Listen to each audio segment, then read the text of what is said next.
എല്ലാ കൂട്ടുകാർക്കും let's learn by റയാനിലേക്ക് സ്വാഗതം. ഇന്ന് നമ്മൾ ഡിസ്കസ് ചെയ്യുന്നത് മാത്സ് വർക്ക്ഷീറ്റ് ആണ്. അപ്പോൾ നിങ്ങൾ ആദ്യമായിട്ടാണ് നമ്മുടെ ചാനൽ കാണുന്നതെങ്കിൽ ഒന്ന് സബ്സ്ക്രൈബ് ചെയ്തേക്കണേ, തൊട്ടടുത്തുള്ള ബെല്ലൈക്കണും കൂടി പ്രസ് ചെയ്തേക്കണേ. നമ്മുടെ വീഡിയോ ഇഷ്ടപ്പെടുന്നുണ്ടെങ്കിൽ നിങ്ങളുടെ കൂട്ടുകാരിലേക്കും കൂടി ഷെയർ ചെയ്യാൻ എല്ലാ പ്രിയപ്പെട്ട കൂട്ടുകാരെ ശ്രദ്ധിക്കുമെന്ന് കരുതുന്നു. അപ്പോൾ നമുക്ക് നമ്മുടെ വർക്ക്ഷീറ്റിലേക്ക് കടക്കാം. Let's start. Bicycles. Abu, Johnny and Balu bought bicycles. The price of Abu's bicycle is 3,250 rupees. He gave 3,000 rupee notes, 200 rupee notes and 5 10 rupee notes. അതായത് അബു വാങ്ങിയ സൈക്കിളിന്റെ വില എന്ന് പറയുന്നത് എത്രയാണ്? 3,250 അപ്പോൾ ഹി ഗേവ് 3,000 റുപ്പി നോട്ട്സ്, 3,000 രൂപയുടെ നോട്ടുകളും 200 റുപ്പി നോട്ട്സ്, 100 രൂപയുടെ നോട്ടുകളും ആൻഡ് 5 10 റുപ്പി നോട്ട്സ്, 5 10 രൂപയുടെ നോട്ടുകളുമാണ് അബു നൽകിയത്. Johnny gave 3,000 rupee notes, 400 rupee notes and 5 10 rupee notes. What is the price of his bicycle? അതായത് ജോണി വാങ്ങിയ സൈക്കിളിന് എത്ര രൂപയായിരിക്കണം ജോണി നൽകിയിട്ടുണ്ടാവുക?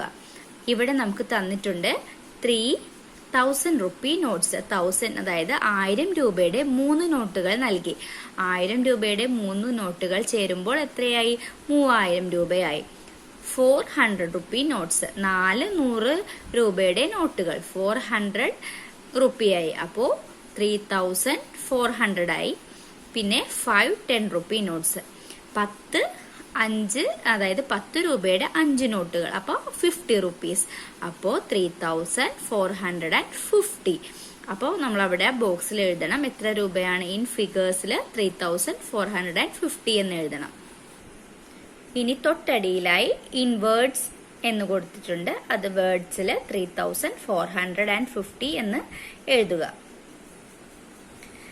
അപ്പോൾ ഇങ്ങനെ നമ്മൾ വേർഡ്സിലും എഴുതി വെക്കണം കേട്ടോ. അടുത്തത് കൊടുത്തിരിക്കുന്നത് എന്താണ്? Babu boat A seat cover and A bell also.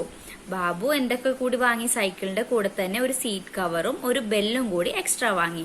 The total price was 4,265 rupees. 4,265 രൂപ ആയി. In what always can we write this number? അതായത് ഈ 4,265 എന്ന സംഖ്യയെ നമ്മൾക്ക് അതിന്റെ പ്ലേസ് വാല്യൂ അനുസരിച്ച്, അതായത് സ്ഥാനവില അനുസരിച്ച് ഏതൊക്കെ രീതിയിൽ എഴുതാൻ സാധിക്കും എന്നാണ് ചോദിച്ചിരിക്കുന്നത് അല്ലേ? അപ്പൊ നമുക്ക് എഴുതി നോക്കാം. ഇവിടെ 4 കൊടുത്തിട്ടുണ്ട്. Thousands, hundreds, tens, ones. അതായത് നമുക്കിവിടെ എഴുതി ചേർക്കാം. എത്രയാണ്? 4 thousands, 2 hundreds, പിന്നെ 6 tens, 5 ones. ഓക്കെ, അപ്പോൾ എത്രയായി? 4,265 ആയി. വീണ്ടും ഇവിടെ കൊടുത്തിരിക്കുന്നത് എത്രയാണ്? ഇവിടെ ഹൺഡ്രഡ്സ് എത്രയാണെന്ന് മാത്രം നമ്മൾ എഴുതി ചേർത്താൽ മതി അല്ലേ? 42 ഹൺഡ്രഡ്സ് അല്ലേ? 42 42 ഹൺഡ്രഡ്സ്. 42 ഹൺഡ്രഡ്സ് എന്ന് പറയുമ്പോൾ 4,200 ആയി. 4,265. ഓക്കെ, അടുത്തത് നമ്മൾ എഴുതേണ്ടത് ഇവിടെ കൊടുത്തിരിക്കുന്ന ടെൻസും വൺസും ആണ് എഴുതേണ്ടത്. 4,000 ഓൾറെഡി ഇവിടെ കൊടുത്തിട്ടുണ്ട്.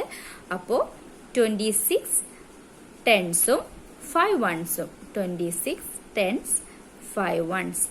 ഇവിടെ നമ്മൾ എഴുതേണ്ടത് 42 ഹൺഡ്രഡ്സ് എന്ന് പറയുമ്പോൾ 4,200 ആയി. ബാക്കി 65 ഒന്നുകൾ, 65 വൺസ്. ഇനി ഇവിടെ എന്താണ്? വൺസ് മാത്രമാണ് കൊടുത്തിട്ടുള്ളത്. അപ്പോൾ നമ്മളിവിടെ എഴുതണം 4,265 വൺസ്. അപ്പോൾ എല്ലാ കൂട്ടുകാർക്കും മനസ്സിലായി കാണുമെന്ന് വിശ്വസിക്കുന്നു.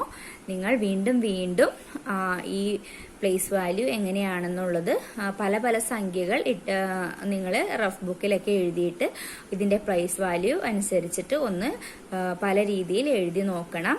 എന്നാലാണ് നിങ്ങൾക്ക് അത് തറവായിട്ട് കിട്ടുള്ളൂ. അപ്പോൾ വീണ്ടും വീണ്ടും മാത്സ് എന്ന് പറയുന്നത് നമ്മൾ ചെയ്ത് പഠിച്ചാലേ നമുക്ക് കിട്ടുള്ളൂ. അപ്പോൾ എല്ലാ കൂട്ടുകാരും അതിനുവേണ്ടി പരിശ്രമിക്കണം. നിങ്ങളുടെ പാരൻസിനോടോ ഒക്കെ ഒരു സംഖ്യകളൊക്കെ ഒരു 5 or 6 സംഖ്യകളൊക്കെ എഴുതിയിട്ട് അതിന്റെ പ്ലേസ് വാല്യൂ ഒക്കെ അനുസരിച്ച് എഴുതി എല്ലാവരും പഠിക്കണം. എല്ലാവർക്കും നല്ലൊരു ദിവസം ആശംസിക്കുന്നു. അപ്പോൾ അടുത്ത വീഡിയോയിൽ കാണും വരെ എല്ലാ കൂട്ടുകാർക്കും ബൈ.